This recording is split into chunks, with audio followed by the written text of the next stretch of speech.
রাব্বুল আলামিন বলেন ওয়াসিকাল্লাযীনা তাকাও রাব্বাহুম ইলাল জান্নাতি যুমারা হাত্তা ইযা জাউহা ওয়া ফুতিহাত আবওয়াবুহা ওয়া ক্বালা লাহুম খাযানাতুহা সালামুন আলাইকুম তিবতুন ফাদখুলুহা। আল্লাহ রাব্বুল আলামিন বলেন ওয়াসিকাল্লাযীনা তাকাও রাব্বাহুম, যারা তাদের রবকে ভয় করে চলেছে, আল্লাহকে না দেখে চূড়ান্ত ভয় করে, যারা আল্লাহকে ভয় করে অন্যায় কাজ করে নাই, এই জাতীয় জান্নাতি মানুষ যারা, মুত্তাকি মানুষ যারা, তাদেরকে ফেরেশতারা পিছন দিক থেকে ধাওয়া করে করে জান্নাতে নিয়ে যাবে। আল্লাহু আকবার। কি করে নিবে? টেনে টেনে না ধাওয়া করে? ধাওয়া বুঝেন? আর কি বলা যায়? দৌড়ে দৌড়ে ফিডেন মনে হুজুর বলে তো কি ধাক্কায়, হ্যাঁ এইসব কথা ধাক্কায় ধাক্কায় কি করে করে হাঁকাইয়া নেওয়া, ধাক্কায়। একটা হচ্ছে টান টেনে নেওয়া, আর একটা হচ্ছে পিছন থেকে ধাওয়া করা, হাঁকানো, ধাক্কা। বুঝে আসছে কথা?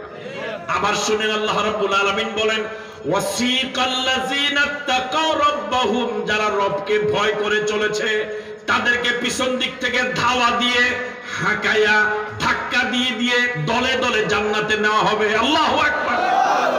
এবার আপনাদের এই হাজার জনতার কাছে প্রশ্ন, আপনারা কি শুরুতে বলেছিলেন, হাত তুলে বলেছিলেন জান্নাতে যেতে চাই? ওই কথায় কি এখনো আছেন না লড়ে গেছেন? আছেন? আপনারা কি জান্নাতে যেতে চান? তো যারা জান্নাতে যেতে চায় তারা তো স্বাভাবিকভাবেই যাবে। যে যেতে চায় না তারা না ধাক্কা দেওয়া দরকার। আপনারা কি যেতে চান? তাহলে আপনাদের তো ধাক্কার দরকার নাই। যে যেতে চায় না তাকে কি দেওয়া দরকার? এখন ধাক্কানো লাগবে কেন? আমি আপনি তো জান্নাতে যাওয়ার জন্যই পাগল, ধাক্কানো লাগবে কেন? এর তাফসীর হলো, যে রাস্তা দিয়ে আমাকে আপনাকে হাঁটাইয়া নেওয়া হবে, এই রাস্তাটা এত সুন্দর, এত চমৎকার, আপনি এত সুন্দর রাস্তা জীবনে কখনো দেখেন নাই, কল্পনাও করেন নাই, কানেও কোনোদিন শুনেন নাই। তখন আপনার কাছে মনে হবে এটাই মনে হয় জান্নাত। বুঝেন নাই? তখন আপনি আর সামনে যেতে চাইবেন না, যে জান্নাত পাওয়ার আশা এত কষ্ট করে ইবাদত বন্দেগি করলাম, জান্নাত তো পেয়ে গেছি, এখন কি আপনি যাবেন সামনে না এখানে ঠেক ধরবেন? কথা বলে না কেন? তাহলে ঠেক ধরলে এখন কি দেওয়া দরকার? ধাক্কা কেন লাগবে বুঝতেছেন? আপনি সামনে যত যাবেন তত আরো সুন্দর রাস্তা দেখবেন, যত সামনে ধাক্কায় আপনাকে না হবে তত সুন্দর রাস্তা দেখবেন। একটা সময় এরকম মনে হবে আমার আর দরকার নেই, এটাই আমার শরীর।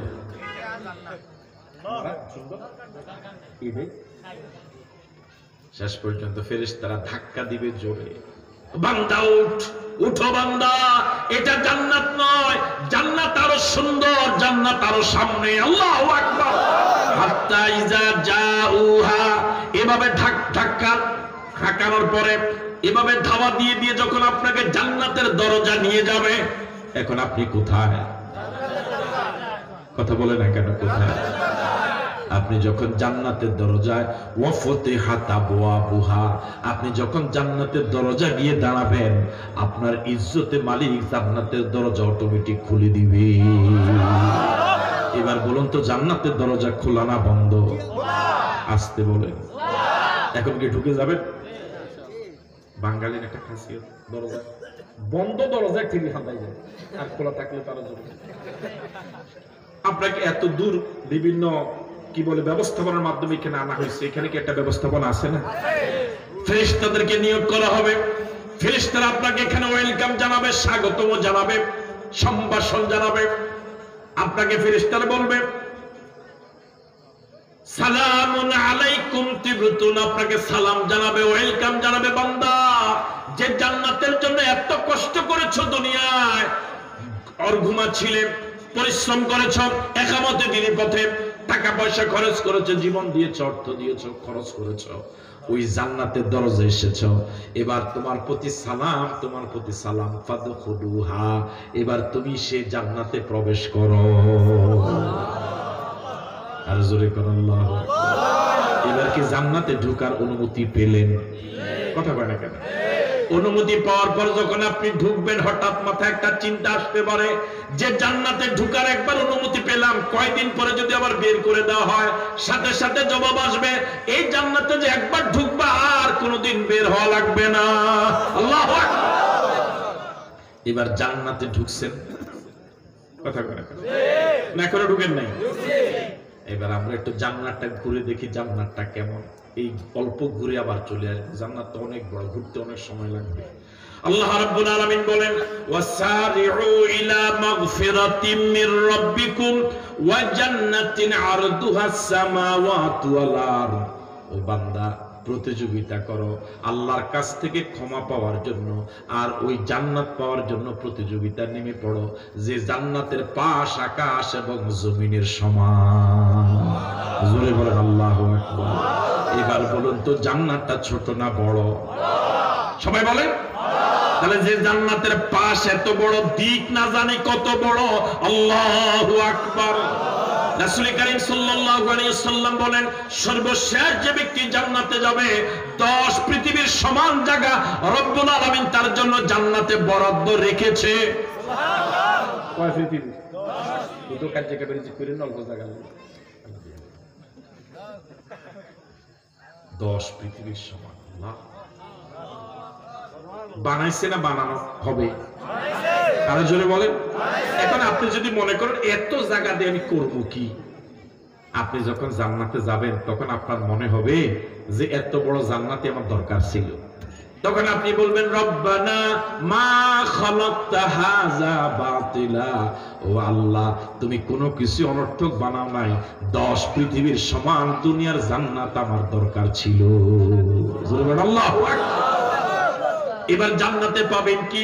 ওয়ালাকুম ফিহা মা তাশতাহি আনফুসুকুম ওয়ালাকুম ফিহা মা তাদউন।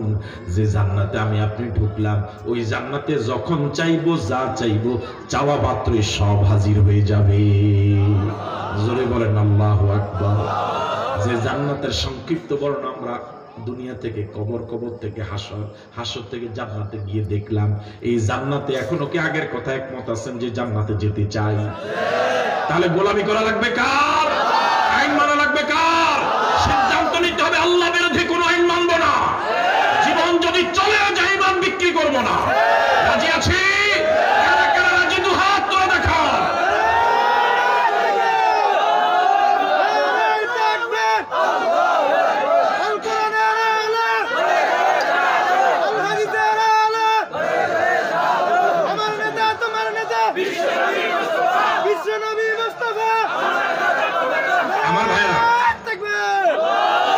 জীবন দামি না ইমান দামি?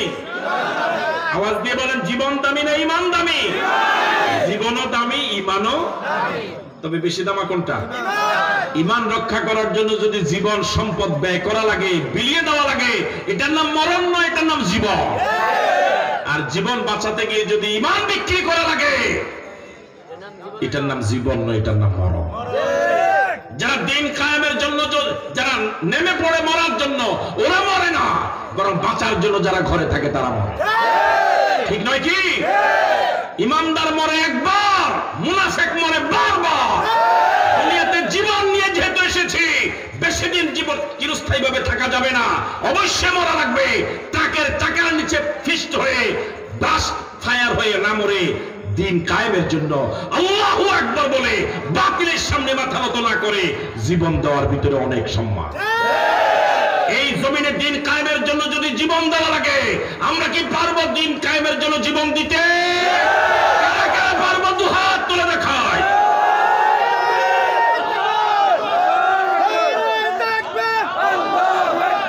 ইসলামের শত্রুরা হুঁশিয়ার সাবধান, হুঁশিয়ার সাবধান। ইসলামের শত্রুরা আমার নেতা তোমার নেতা বিশ্বনবী মুস্তাফা, বিশ্বনবী মুস্তাফা আমার নেতা তোমার নেতা। নারে তাকবীর।